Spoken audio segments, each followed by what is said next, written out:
Humans are far more resilient than most of us understand. The modern world has separated us from much of the adversity faced by previous generations.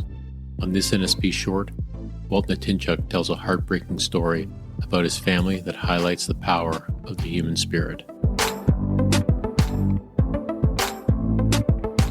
My dad was a blacksmith, and when the Soviets came and took him away, he was 19 years old and the oldest of 10 kids. But he was a blacksmith, and so he could apply those skills in north of Dauphin. Yeah.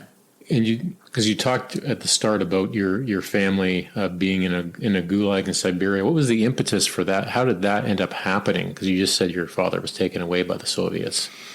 What occurred was, with the beginning of the war in 1939, the Russians moved into what was eastern Poland and the area that is now Belarus. So my grandfather's farm was just outside the town of Pinsk, and in February 10th, 1940, the Soviets came to the house and said to grandfather, "Okay, you have a choice. You can either remain here and become Russian, or you're going to be relocated." Grandfather understood, and I heard this from my uncle, one of the last surviving uncles who lived in the UK. Grandfather thought relocation meant moving somewhere else in Poland. Right. But the next day, the family was rounded up, herded to the train station, put on a cattle car. My father didn't have to go because he was working in Pinsk as a blacksmith. He came home to join the family for whatever's going to happen. And again, from this uncle, my uncle Peter, indicated that they were on the cattle car for 13 days without food. In fact, at one point at a coaling station in the middle of a barren region, nothing out there at all, they just stopped for coal and water for the locomotive. The doors opened up, and my uncle Peter got off the train looking for food, tried to forage for food, like there's nothing there.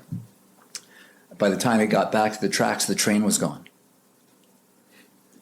6 months later, he's in a food lineup at a camp in Siberia. The place is called Tashkent. He's in a food lineup, and one of his brothers taps him on the shoulder and says, "Peter, where have you been?"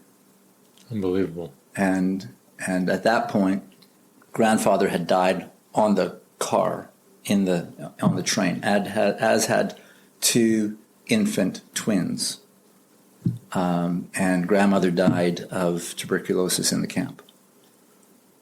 And so my father tried to keep the family together in moving forward. So anyway, it was just a very difficult time, and yet out of all that adversity, my dad and 4 brothers survived and stayed connected after the war.